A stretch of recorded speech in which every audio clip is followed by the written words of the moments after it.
Hi, everyone, and welcome to the Inventors Launchpad Network. I am Carmine Danisco, your host for today's show. I am at the Convention Center Hardware Show, Las Vegas. No one sleeps here. I'm tired as heck, but when I get here, it's crazy. I'm walking in, I'm lagging, I'm tired, and then I get into the show, and I'm waking up. It's pretty cool. The excitement, everything's going on. All the inventors are arriving. It's a little early here in the morning, but it's really cool. It's starting to pick up. I have with me show winner JD. He has the ladder roller. It's really cool little product, but I mean, this thing's ready to go. It's packaged, selling it. Hey, JD, jump on. What's happening, man? Hey. How's it going, buddy? Today is a good day because we get to all relax and just enjoy the last day here. The first 2 days is grind, and then just can relax for this third day. So excited for that, and know it's going to be a short one, so we get to rest our feet. Yeah, cool, man. So have you been to the hardware show prior? Yes, we came here last year. Oh, you did? Uh-huh. And we had a booth in the Inventor Spotlight, and we're back here again with our new product, the ladder roller. Wow. Oh, so you had a different product last year. Yeah, we didn't have this product. Oh, man. Well, it's awesome. I mean, you're prepared. The thing's packaged, ready to go. Mm-hmm. Is this product on the market? Yes, we just launched the ladder roller a month ago, and we've already got a little over 10,000 in sales with the ladder roller on its own. Man, what a great story. That's awesome. I know you won one of the awards here. What was it, best retail product, or what was it? It was a most innovative retail product award by the NRHA. Oh, okay, cool. Now, tell us a little bit about it. I mean, did you come up with it, or somebody brought you the this product is a add-on to our carrier product. Now, this together is a combo, but I was on the news and back in December, and a person saw my newscast, and then they bought my product from Walmart, and then they had the idea of adding some taco wheels to it. So he called me up, and he drove 90 miles to come see me, showed it to me, and I was like, wow, that's awesome. And I say, but I like it. I can't run with this myself because I'm still focused on this product. But I said, if you have the money, it's going to take, a lot to get started. I can get you there. Wow. And in 3 months, we had his idea from taco wheels to a fully fledged working product in 3 months. And we premiered it at the Ace Hardware Show. And we said garnered over 10,000 in sales from the stores to bring in. And that's just orders. We were about to get a PO from Ace Hardware, which could be over 20,000. We don't know yet, but they're going to stock it in their warehouse.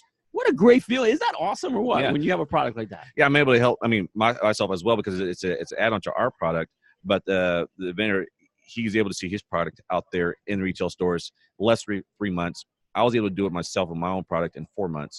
And so I have a percentage because I had to design it to make it flush with all this, and then actually, just snap on, snap off, but it also can be secured down. I won't do anything. So the beginning product was a carry product. I mean, you could carry ladders, cans, all different types of things. That looks pretty sturdy, obviously. Yeah, it can hold up 100 pounds, but we rate it at 75 pounds. So you can use it for drywall carrying, plywood, sheet metal, ladders, extension ladders, even grocery bags, beach bags. Oh, yeah. So it's very versatile. It's made to stay on the ladder, so you have to go looking for it. Yeah, if you're not using it, it's made to be left there, and it's not easily broken.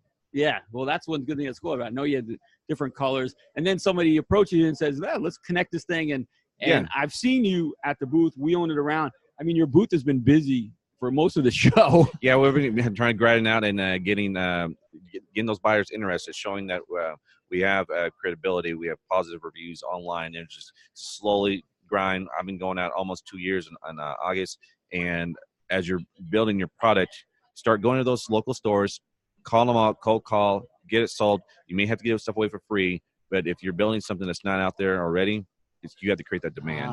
So from then you might get a chance with one retailer, then the next one will follow, and the next one will follow, and then about the time you know it, then it's not overnight success at all. You have to grind at it and take those no's. Yeah, man. You're making it happen. So let's go back a little bit. So you came up with the idea?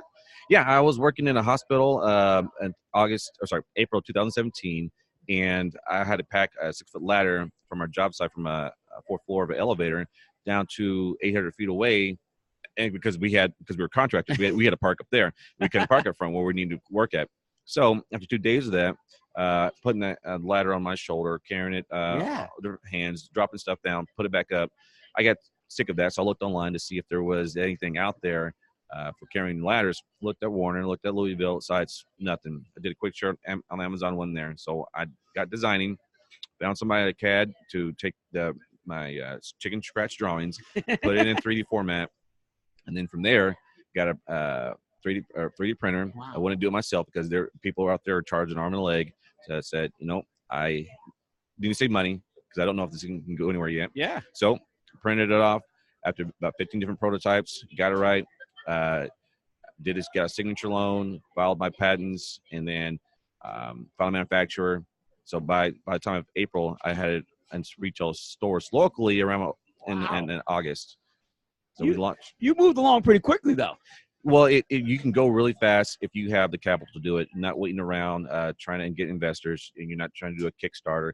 Yeah, it takes money to get going, so you have no roadblocks, but you also want to be conservative, make sure you're not just spending money to be spending money.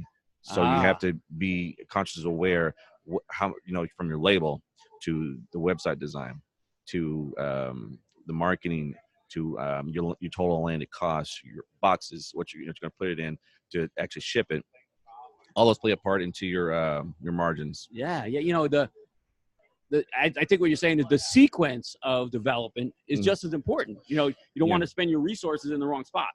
Correct, because you think of everything planned out, but then you're going to start getting hit with prices and stuff that you didn't know that you had to have, but it's part of it. Like insurance, a lot of the companies you have to have at least a $3 million insurance just to be in their store. Wow. And that costs every month.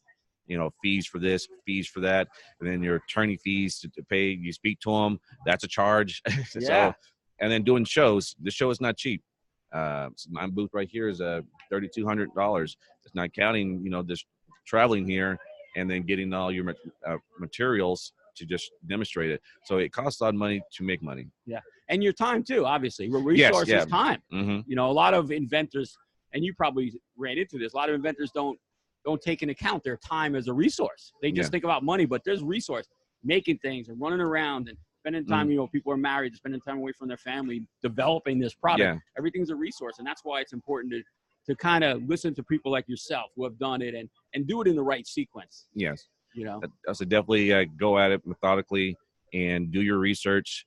Don't just take the first quote that somebody tells you, because when I first started, somebody told me, "Oh yeah, your design, you're not gonna be able to get that done cheap."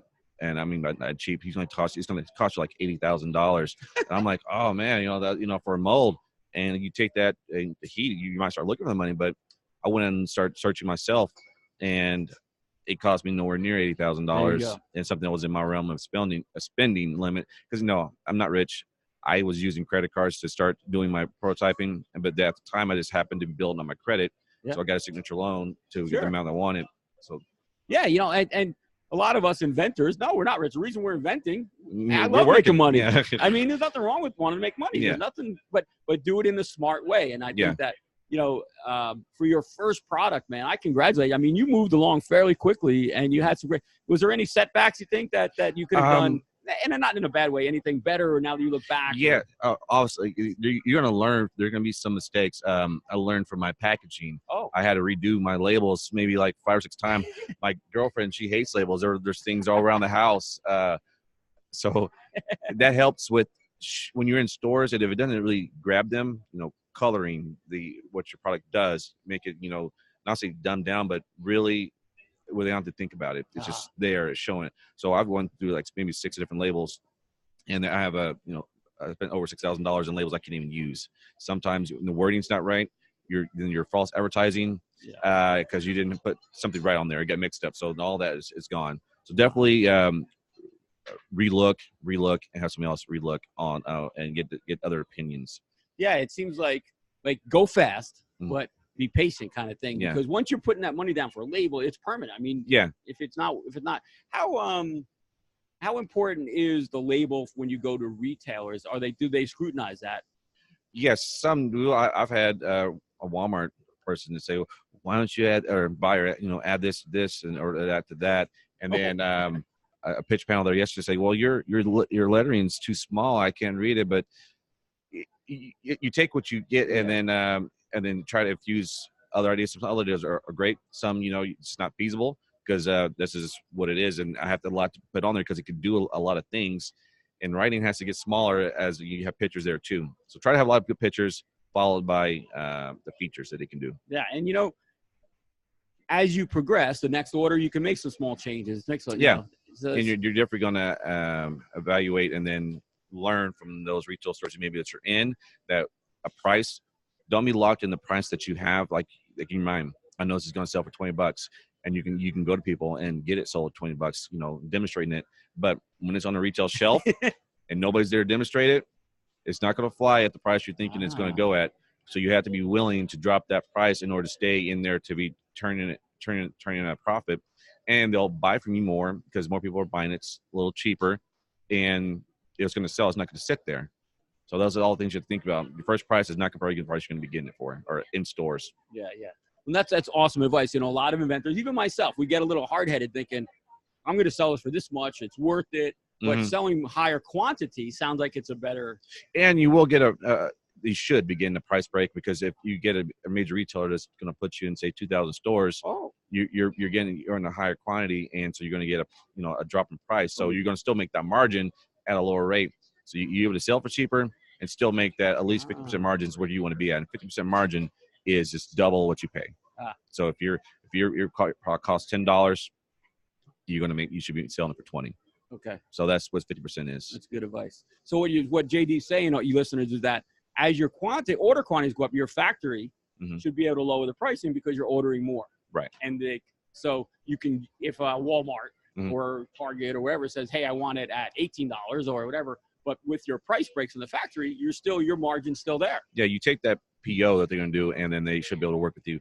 Do not go out and buy 10,000 your inventory without any proven sales yet, or a PO for it, because obviously you're going to get a cheaper price if you go higher. But if you can't move that price, that's all that money you've wasted just sitting there. You've seen stuff on Shark Tank. People say, I got $6 million in inventory, and then they're like, well, you only have 120,000 sales. Well, why would you do that? Oh, because of the quantities in our SKUs. Don't do that. Yeah. Just stick with maybe one color, one thing, and then eventually branch off when you have the money to do so, when you gain traction on that one product. Then you can introduce something else. You may have your product that you think, you have it great, but you need to make it smaller. Go back to the one you really want to do, but have a variation of it that you can live with, that could, say, be cheaper in store, to prove it that that's the demand for it, is going to sell, and then come up with the one that you really wanted, that you had your passion for. So that's what I did with this one. My other one was bigger, and I came out with the smaller one first, because it was doing a whole lot more, and it takes up less shelf space. As you hear them say, space is money, and in the weight. Yeah. So that's why. Man, it's super smart. Now, did you have anybody helping you? Because it seems like you really thought a lot of this out. No, I did it all my self. I had of course, my girlfriend's opinion at the time. What do you think about this? But I just starting from the beginning, drew on a piece of paper. Now I didn't know what else to do after that. I had, I could use a box or something, and try to create it at cardboard. But I saw, me being me, I'm a frugal person. I looked on Craigslist for somebody to start CAD design, and I found somebody, and he made, he caused it in a 3D image, and then that's one of the best feelings, to see your chicken scratch, and then it's fully materialized in front of you, and you can rotate around it, and that's great. But now the next thing is you want to be able to feel it and touch it.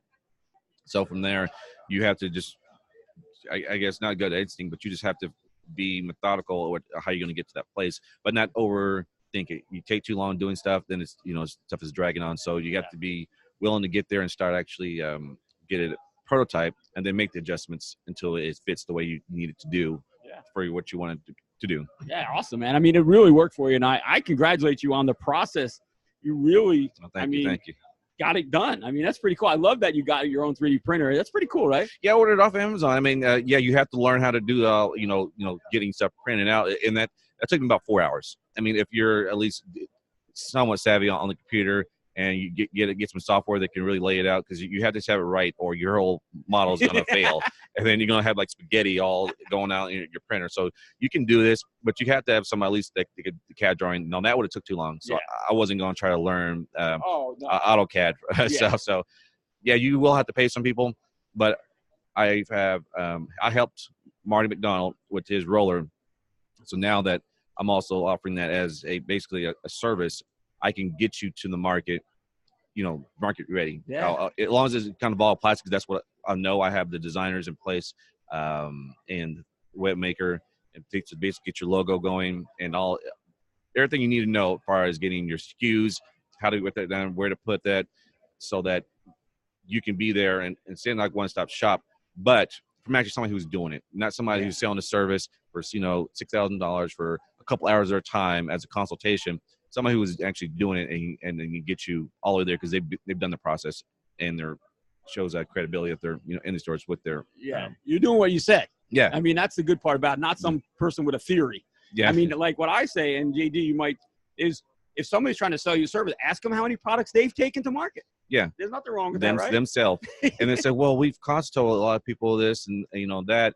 I mean, obviously there's a market for that, and there's some people that I've met that have spent maybe $11,000 or more on a service, and they didn't get what they were promised, and now they're still waiting over a year, and then have that money spent, and that really burns me, because I've had people approach me and try to say, well, we were at, I'll say as he's on TV, Pro, there's a different form of that, and they were saying, yeah, we really like your product, we'll buy it, we're going to put you on TV, but you have to pay for the filming. Yeah. What? I have to. Oh, no. We'll buy a product from you. Will they help you reduce the cost down? How much you talking about? I like $12,000. That's just for no. And you'll get suckered in, because you feel like, oh, they want me on TV, and then so now you're actually paying for a service. Anybody that's really gonna say a platform or a sales rep, they should not be taking any money from you. I agree. At all, unless they're doing something or they have gotten you some sales. So don't go looking for a rep that is demanding some money up front. Yeah. Or do some research on them, because there is travel expenses involved. Yes, I agree. If there's fees that they have to go do on your behalf, then you should be paying them. But nothing that should be collected, not like a retainer fee or some stuff like that. So you want to avoid those type of situations. That's good advice, man. Yeah. There's a lot of emails out there that start emailing you off your site and say, hey, we want to get this service. Just do your own search. And like doing search engine optimization, that's critical, especially if your product is something that's more of them out there. So you can be on top of the list. I didn't have to have that, because mine was the only product. So it's not, nobody's actually just actively searching for that, because it didn't exist before. Yeah. So if you're looking for a screwdriver, you're going to get all these pages of screwdriver, but you want your name to be on the top search. So that's what search engine optimization is bringing you on top of the list, like on Google and stuff. Wow. Well, what's cool is, I mean, I'm sitting pretty close to your booth, and I mean, when you're demonstrating it, you're not even worried about it. And that's something about your product is you don't want to have to worry about when somebody gets it in their hand. You don't have to explain, like your product is very easy to use. Mm-hmm. I see people grabbing the ladder, they're wheeling it, they're holding things on it. I just love the usability of it. And I don't mean in a bad way. It's simple. Yeah, I was a simple design. They'll do I say a variety, which is not a word, but I like to say it's a variety of things. But it doesn't look like it. It's nothing like a major multifunctional tool. But when you start to say that you demo it, then you show it all it can do. Then you're like, oh, everybody. There's always that. Oh, okay, yeah. And that's what I have to basically get across. So when the average person eventually sees it, they automatically know what to do. Exactly. But I have to get that built out so that it is just, say, not a screwdriver, they automatically know what that is going to do. So yeah, it's working, man. I think it's great. I really congratulate you on your successes, man. It's fun, right? I mean, it's stressful. Yeah, it very is, and it is very fun. To me, one of the great high is here working the crowd, getting people seeing it, and then like for the roller, people eyes light up, because I don't intentionally tell them it at first. So I just say, well, I'll just roll it, and then it was like, wait, what? Oh. Because they haven't seen that before, and that's not on ladders at all. And you have seen it on Little Giants because they're so heavy, and yet they're going forward. They come with those, but now our product will make this attach, snap on, snap off to any A-frame ladder or extension ladder, especially when you have to do it by yourself. Yeah. You got the wheel, like a 20-foot extension ladder. It's not great. Yeah, and what I love is you can carry the ladder with it too. Yes. Yeah, and then So you use take it that either off. way. Yeah, which way works best for you, and it's not limited to going one direction. If you want to hold it straight up, hold it level like this, or you can roll it. Cool. And also the roller can be attached to anything you want it to attach to. We have portholes so that you can screw it onto, and even if you want to put it on a couch. I'm just saying, you can screw it in there. It's done. You put a couch on the wheels and a roller or anything you want to do. So we made it multifunctional too. You don't have to just use it for ladder. Yeah, super versatile, man. So where can people get it? We just got into Ace Warehouse. So there's going to be their stores, I want to say probably by in the summer. Right now it's in a few of them, but it's starting to pick up in there. Sherman-Williams stores and out of Waco, Texas, out of the Tampa, Florida area, and Philadelphia and Oregon. Wow. So it's in those Sherman-Williams stores, but also at Walmart in Oklahoma and Dallas, Texas. Wow.